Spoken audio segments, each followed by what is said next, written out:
Agora na Jovem Pan, Sociedade Digital. Com Carlos Aros e André Miceli. Sociedade Digital no ar, a ponte aérea mais tecnológica do seu rádio e também da internet. Hoje para falar sobre os pagamentos instantâneos. Pois é, uma revolução que já acontece em vários países, que chegou ao Brasil no ano passado com o Pix e agora os números mostram que o consumidor, eu, você, todos nós, estamos adotando os pagamentos instantâneos de uma maneira muito rápida e isso é extremamente positivo, faz parte aí de um ambiente de digitalização do consumo. A gente vai falar sobre isso hoje, vamos discutir também as evoluções que estão acontecendo no ambiente virtual e como o Zoom está sendo um protagonista importante dessa trajetória. Dois assuntos para discutir, claro, com o meu parceiro André Miceli, direto do Rio de Janeiro. Tudo bem, meu velho? Tudo bem, meu amigo. É isso, né? A tecnologia cola quando ajuda a gente a ganhar tempo ou a matar tempo. Quando a gente brinca e se diverte com ela, ali os time killers, ou nesses dois casos, quando mudam completamente a nossa vida para melhor. E tá na hora da gente falar sobre isso. Mas você sabe que é interessante, porque o que eu vi de gente receosa com a história do Pix, e aí não de maneira injustificada, porque se a gente for levar em consideração que a história da bancarização, não só no Brasil, mas no mundo todo, se dá pela oferta de serviços que custam muito caro para o consumidor e para um retorno que às vezes não é tão eficiente quanto ele imaginaria ou gostaria que fosse, não é de estranhar que as pessoas estivessem reticentes. Especialmente porque a gente trata disso sempre aqui, existe uma preocupação natural das pessoas com tudo aquilo que envolve o dinheiro. E principalmente no ambiente desconhecido. Quando a gente colocou lá os aplicativos dos bancos nos celulares, também foi esse processo. Tem uma descoberta, tem uma evolução. Mas aí eu fiquei curioso, achei curioso esse relatório da ACI Worldwide, que é o Prime Time for Real Time, que mostrou aí o crescimento, né, volumes de pagamentos em tempo real. 48 países foram monitorados, André Miceli. Crescimento de 41% no número de transações globais em 2020. E o número de transações em 2020, o número total, 70 bilhões e alguns quebrados. 20 bilhões a mais do que em 2019. É um crescimento muito importante. Não podemos nunca desconsiderar o fator pandemia. Mas, sem dúvida nenhuma, a gente teve aí uma evolução. Esse gráfico tá bonito, né? Esse gráfico tá bonito. Ele mostra o ranking de utilização da tecnologia. Os países asiáticos, eles estão liderando esse ranking, mas, surpreendentemente, o Brasil já parece muito bem posicionado em 8º lugar. A gente espera um crescimento composto de 25% ao ano até 2025, o que, se a gente levar em consideração o tamanho do Brasil e a quantidade de transações que normalmente a gente já faz, significa que a gente vai assumir um papel ainda mais relevante. O sistema bancário brasileiro é tradicionalmente um sistema bancário muito avançado em termos de tecnologia, porque a gente teve que conviver por muito tempo com troca de moedas, inflação alta e toda aquela confusão que a gente sempre se meteu na nossa economia e nos nossos governos. Isso obrigou os departamentos de tecnologia dos bancos a serem muito rápidos, ágeis e flexíveis no processo de adoção de tecnologia. Uma transferência bancária dentro do Brasil, ela demora muito menos tempo do que em outros países já há décadas. E agora ela é instantânea no mundo inteiro.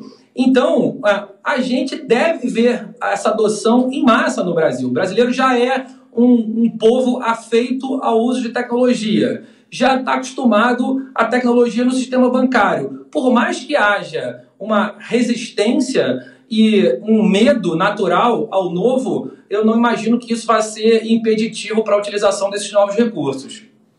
E é interessante observar a lista dos primeiros países aí no topo, né? Os que estão no topo dessa lista. Primeiro vem Índia, depois China, Coreia do Sul. Aí a minha pergunta eu paro nos 3 primeiros, e a minha pergunta é, alguma surpresa? Nenhuma, né? Nenhuma. Depois vem a Tailândia e o Reino Unido. Esses são os 5 primeiros. O Brasil, de maneira surpreendente, em função da jovialidade do nosso Pix, é o 8º país nessa lista. Mas aí tem uma razão também. Nós temos uma população grande, o nosso volume transacionado acaba sendo maior. E aí existe um outro elemento. O brasileiro, de alguma maneira, algumas parcelas da população, e isso não é positivo, mas acontece, ele queima etapas no processo de digitalização. Então, muita gente que hoje está usando o Pix sequer teve um cartão de crédito. O cara já passou direto por isso, não usou cartão de débito, de crédito. O cara abriu uma conta no desespero, lá no ano passado, quando recebeu o auxílio... o auxílio emergencial, obrigado, Luquinhas. Quando recebeu o auxílio emergencial, e aí agora ele passou a usar o banco para receber aí esse benefício dentro do aplicativo, já no modelo digital. Talvez seja um cara que nunca foi numa agência para entender serviço, não tem isso, talvez não, com certeza, são pessoas que não têm esse histórico. E aí, quando você queima essas etapas, ficam faltando momentos importantes na construção dessa identidade, na construção e na formação de um indivíduo capaz de reconhecer vantagens, capaz de reconhecer riscos, capaz de entender que aqueles são recursos que devem ser utilizados de maneiras adequadas. Por isso que tem muita gente que cai hoje em golpes relacionados ao Pix, por isso que tem muita gente que cai em golpes bobos aí de WhatsApp e outros. Porque existe esse processo em que a nossa formação enquanto sociedade para usar esses recursos ela não é adequada. Do ponto de vista de consumo, houve uma série de estímulos ao longo do tempo. A gente vai lembrar dos carnês, a gente vai lembrar dos cartões que as lojas ofereceram. Muita gente não tinha nem o cartão do banco, mas tinha um cartão de uma loja que acabava usando para outras coisas. Então, dentro do Brasil, a gente tem muitas peculiaridades aí nesse processo. E aí hoje, 2021, a gente desembarca no universo, 2020, já virada para 2021, a gente desembarca nesse universo dos pagamentos instantâneos, que é a próxima fronteira, né? O que virá a seguir a partir disso é uma reconstrução do papel dos bancos, uma reconstrução dos serviços que são ofertados pelos bancos, e isso já vem acontecendo. A gente já está assistindo a uma separação, né? As unidades se separam, então bancos que lançam uma fintech específica para seguros, ou fintechs que surgem por razões específicas para crédito, o cara do cartão já não está... Você tem elementos que antes estavam todos em uma única entidade e tudo isso foi separado. Os pagamentos instantâneos fazem parte disso, eles estão lá do lado, é mais um pilar ao lado de todos esses. E o consumidor vem descobrindo. Mas é interessante a gente olhar essa lista e perceber que a nossa meta é incorporar tudo isso e ter um nível de digitalização, por exemplo, que os 2 primeiros da lista. E entendendo que os 2 primeiros da lista também são países muito pobres, do ponto de vista de camadas sociais, tem poucos com muito e muitos com pouco.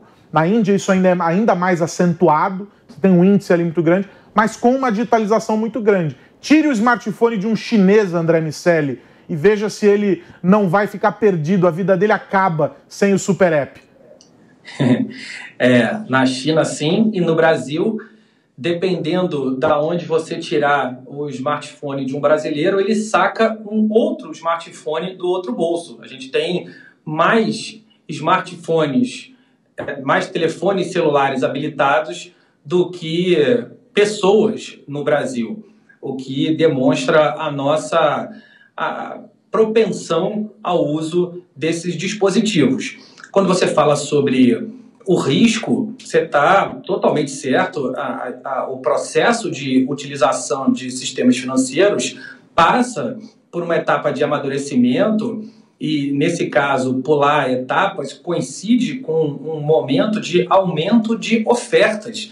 Não só as pessoas entram direto no sistema bancário, como entram num momento em que é muito mais fácil investir na bolsa, em que existem diversas criptomoedas e é fácil comprar todas elas, é fácil transferir recursos de um celular para o outro, e isso tudo faz com que essas janelas de oportunidade para os criminosos, que essas janelas sejam utilizadas.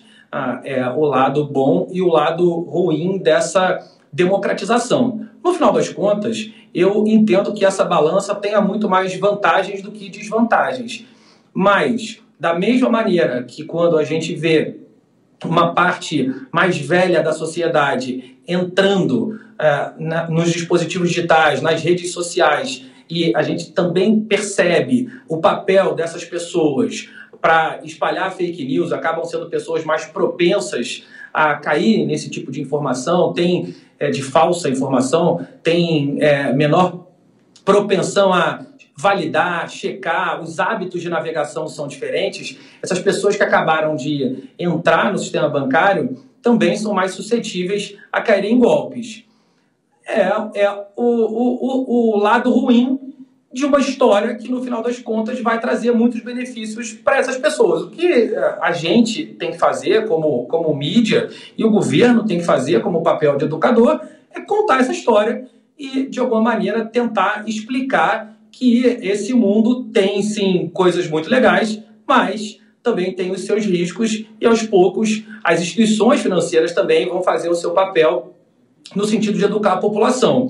Quando você fala das próximas etapas do nosso sistema financeiro, sem dúvida nenhuma, com o Open Banking, que vai permitir a troca de informação entre as instituições financeiras sobre nós, clientes, e, claro, desde que de maneira autorizada, essa troca de informação vai certamente facilitar a criação de empresas de um produto só, e isso vai aumentar a competição. Se aumenta a competição, diminui o preço. Se diminui o preço, mais gente vai entrar. Então, sem dúvida nenhuma, vamos ter ainda mais gente fazendo parte desse contexto, o que, se a gente não fizer nada, vai aumentar o problema, e se a gente fizer, vai melhorar ainda mais o nosso cenário. E nesse contexto, o que é bem interessante é que há um estímulo bem incisivo dos comerciantes, por exemplo, para que sejam feitas as transações instantâneas. Elas não geram custo para eles, né, com a tarifa ali da maquininha, do cartão e etc. O dinheiro cai na conta naquele momento, é uma situação resolvida. Então esse é um fator aí que é determinante também para essa popularização. Porque quando é complexo demais e o empresário percebe que ele vai ter uma dificuldade ali para tornar aquilo algo escalável na rotina dele, ele deixa de lado. É muito complexo, aqui é muito difícil, não vou fazer. Mas quando é fácil, o cara embarca e ele começa a estimular que o consumidor também corresponda da mesma maneira. Então, é muito fácil hoje, você chega em qualquer lugar, você vai ver a plaquinha lá do Pix com a chave, que em geral, no caso dos comércios, é o número do CNPJ. E esse é um modelo que para mim, é símbolo de um avanço muito importante nesse nosso entendimento do que é a digitalização. Assim como as carteiras virtuais, em uma etapa anterior, talvez, promoveram isso. A minha alegria era chegar num lugar e perguntar para quem fosse me receber o pagamento se eu podia pagar por aproximação e, sem titubear, a pessoa já entregava a maquininha. No começo, a pessoa ficava te olhando, meu Deus, o que vai acontecer agora? Então é um processo de aprendizado. Com o Pix foi muito mais rápido. Por quê? Porque não tem fricção, não tem atrito, vai rápido, funciona e resolve para os dois lados. Sobre o que você comentava do Open Banking, né, desse ecossistema, tem um outro fator ao lidar com os dados que a gente sempre traz aqui, mas agora nesse contexto para mim é mais importante do que nunca, que é a análise correta dessas informações. Porque não basta que as empresas tenham informações sobre os consumidores, e o Open Banking vai permitir isso de uma maneira muito criteriosa, porque você disse no começo, e eu concordo plenamente, o sistema financeiro é muito bem organizado, sabe que lida com informações sensíveis e se prepara para esses momentos de virada, de guinada tecnológica. Então, vai ser utilizado com critério e eles têm punições rígidas para os casos em que há violações. Então, vai funcionar o compartilhamento de dados com autorização do consumidor e etc. O mais importante é que seja uma startup que atua em um segmento XYZ, seja uma instituição financeira gigante. O mais importante é que se utilize todo o recurso possível para otimizar a experiência desse consumidor. Porque não basta você dizer que você vai entregar um produto super legal, que custa menos do que a média do mercado, que é perfeito para a pessoa, só que você não entende o que essas pessoas querem, você não consegue entregar a verdadeira experiência para esse consumidor. Se não tiver isso no pacote, é uma semi-jornada digital. O cara conseguiu entregar tudo, mas ele não fez aquilo que ele tinha que fazer como lição de casa básica. Eu tenho essa expectativa em relação ao Open Banking. Eu não sei qual que é a tua. Eu acho que a indústria, não é, ligada ao mercado financeiro, as instituições financeiras, sobretudo, estão absolutamente preparadas para isso. Eu também. Eu vejo com muito bons olhos, sou absolutamente otimista.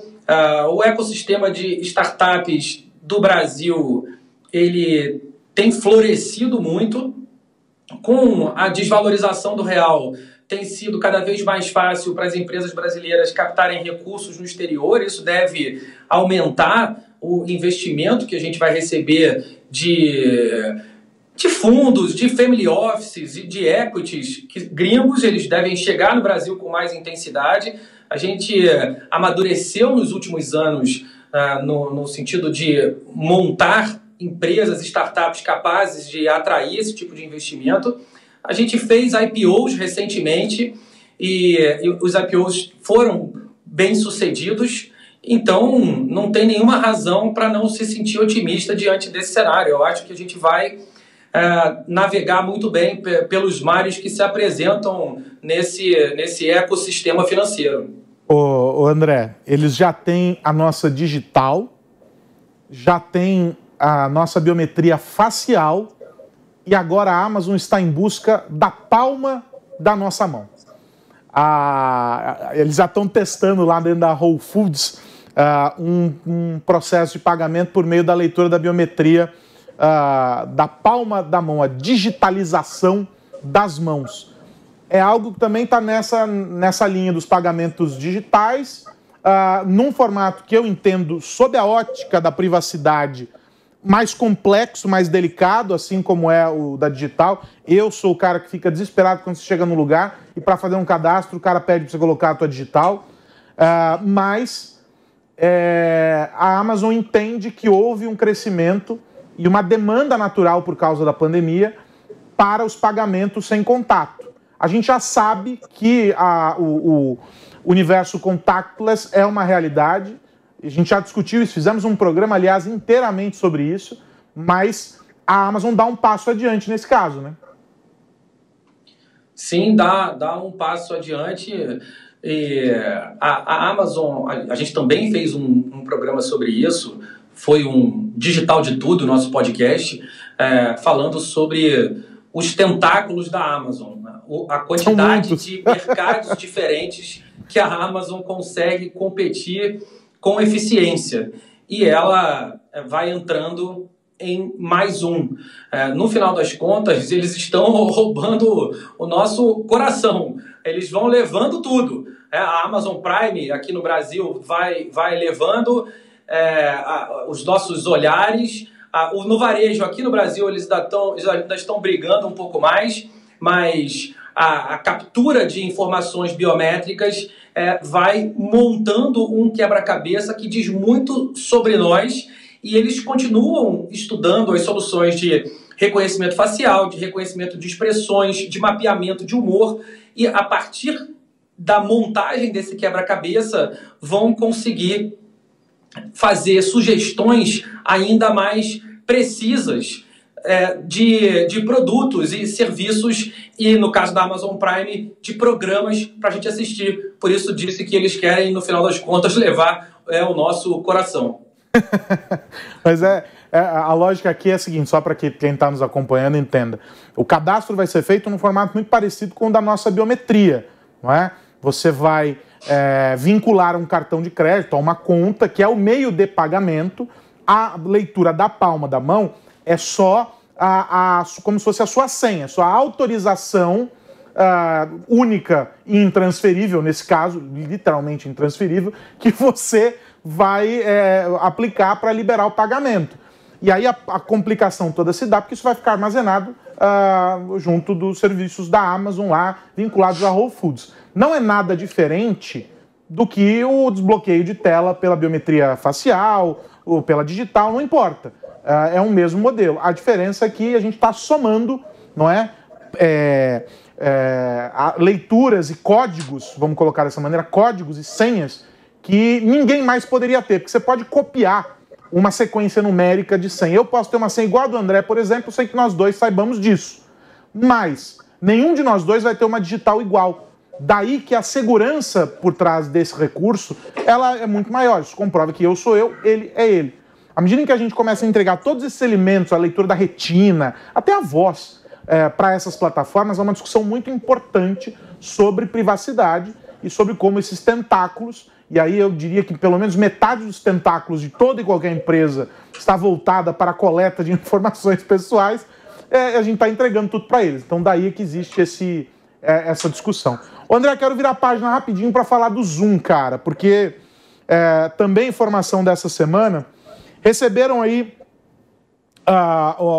divulgaram a informação de um fundo de 100 milhões de dólares para investir em projetos para aumentar a experiência da plataforma.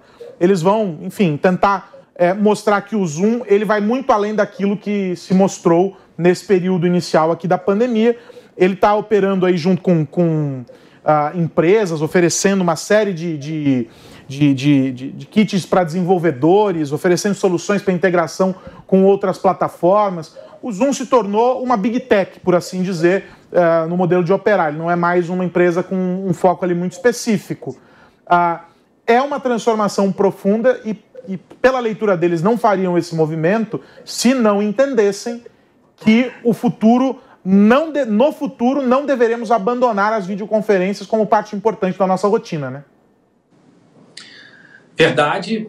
O Eric Yuan, CEO do Zoom, ele tem uma leitura muito precisa do que está acontecendo, está absolutamente ciente do cansaço das telas. Estamos todos estafados de passar o dia inteiro nos vendo e interagindo somente através das telas. E aí a grande sacada é transformar o Zoom numa plataforma. Daí o SDK, o Kit de Desenvolvimento, que você mencionou, o Software Development Kit, na estratégia. O que eles fazem? Mais ou menos o que a Apple fez, por exemplo, quando criou o seu ecossistema de aplicações. A empresa abre um conjunto de pequenas funcionalidades para desenvolvedores criarem aplicativos acessando essas funcionalidades que foram disponibilizadas pela empresa. Ao fazer isso, a empresa protege o seu código-fonte e, ao mesmo tempo, possibilita que novas aplicações sejam criadas por terceiros, por outras empresas que vão ganhar dinheiro, sim, mas vão ganhar dinheiro sempre potencializando a venda de licença da própria Zoom. Então, para esse terceiro que fez uma aplicação ganhar, a Zoom vai ganhar também. E isso faz com que a empresa tenha muita oferta, mais do que ela conseguiria desenvolver sozinha. Ela alimenta um ecossistema de empresas que vão, em contrapartida, potencializar a venda das suas próprias soluções e todo mundo cresce junto. Isso acontecendo, de fato, se o SDK for bem feito, se eles conseguirem seduzir e criar um ecossistema de parceiros que, por sua vez, esse ecossistema consiga criar aplicações que melhorem essa experiência e essas aplicações deem para a gente uma sensação melhor de vida nas telas, realmente o Zoom vai virar algo muito, muito grande. E aí, para complementar tudo isso que você disse, aí, olhando do lado de cá, né, do lado dos usuários, a gente tem duas adaptações muito importantes para fazer. Primeiro que nós estamos ainda desenvolvendo os protocolos para uma convivência em um ambiente virtual. A gente minimamente viabiliza essas reuniões, mas replicando modelos que a gente trouxe das reuniões que acontecem presencialmente. A gente levou isso para o digital. Mal comparando o que acontece com a aula online. As pessoas falam, ensino digital. O ensino digital é uma ova. O cara está fazendo o que ele fazia na sala de aula, só que agora com uma câmera e uma tela na frente. Isso não é ensino digital, nem aqui e nem em qualquer outro lugar. O ensino digital está em outro universo. Ele é um ensino por meio do digital. São coisas diferentes. Mas, no caso das reuniões, esses protocolos, esses códigos, eles precisam ser definidos. Porque, de alguma maneira, no ambiente virtual, a situação ela fica muito mais horizontal. A hierarquia, a maneira como você se posiciona, uma certa inibição, a própria opção por ligar ou não ligar a câmera, não é? O ambiente em que você está, a falta de padronização para tudo isso. Então existe ainda um caminho que vai ser desenvolvido por todos nós, isso será coletivo, para que se chegue a esse modelo de convivência lá. As empresas já estão trabalhando nisso. Já estão, algumas criando os protocolos, câmeras sempre ligadas e por aí vai, para que você tenha esse ambiente. E há uma discussão importante sobre como isso impacta a efetividade das decisões que são tomadas ali, que é um outro aspecto também que precisa ser observado. Então isso tudo no campo do comportamento. No campo da experiência, a gente vai ter uma incorporação muito, muito forte dessa história da amplificação por meio de realidade aumentada, realidade virtual, porque as videoconferências, em tese, elas já são meio do caminho. E a gente vai amplificar tudo isso cada vez mais. Quando isso vai acontecer? Eu não sei. O que a gente tem visto, e essa semana já saiu, inclusive, alguém se manifestando sobre isso, não vou me lembrar quem, mas dizendo que o 5G será preponderante para essa revolução, nessa experiência, nesse mergulho. Então aguardemos o 5G mais ou menos estabelecido, ele ainda está caminhando aí, engatinhando, para a gente descobrir tudo isso. O Zoom será um dos grandes beneficiados, a Microsoft já mudou e desmudou e mudou várias vezes o Teams, o Google está fazendo uma série de experiências com Meets, com filtros e afins, ou seja, todos estão se movimentando. As videoconferências jamais serão como antes. A gente só precisa pensar e torcer para que elas sejam melhores para o usuário, porque a gente já descobriu que elas cansam muito. André Miceli, nosso tempo acabou, olha que novidade. Sempre rápido. Essa tela não me cansa, meu amigo. Jamais. O papo é bom, a gente traz muita informação que eu espero ajude quem está nos acompanhando a refletir sobre como a tecnologia está impactando no cotidiano. Mas acabou hoje, só que semana que vem tem mais. Um abraço para você, meu amigo. Um abraço para você e para todo mundo que nos ouve e vê. É isso, Sociedade Digital fica por aqui. Na semana que vem você nos acompanha, mas nesse meio do caminho, se você quiser voltar, fizemos várias referências no programa de hoje a discussões que nós tivemos aí em edições anteriores. Então, acesse o Panflix, procure uma dessas edições. Recomendo fortemente aquela em que nós discutimos sobre a Amazon. Tem lá o Digital de Tudo, só procurar lá nos podcasts da PAN, mas a gente falou também sobre isso aqui no Sociedade Digital. Procura lá no Panflix que você vai nos encontrar. Semana que vem tem mais Sociedade Digital, discutindo o impacto da tecnologia na nossa vida. Um grande abraço, tchau, tchau. Você ouviu Sociedade Digital com Carlos Aros e André Miceli.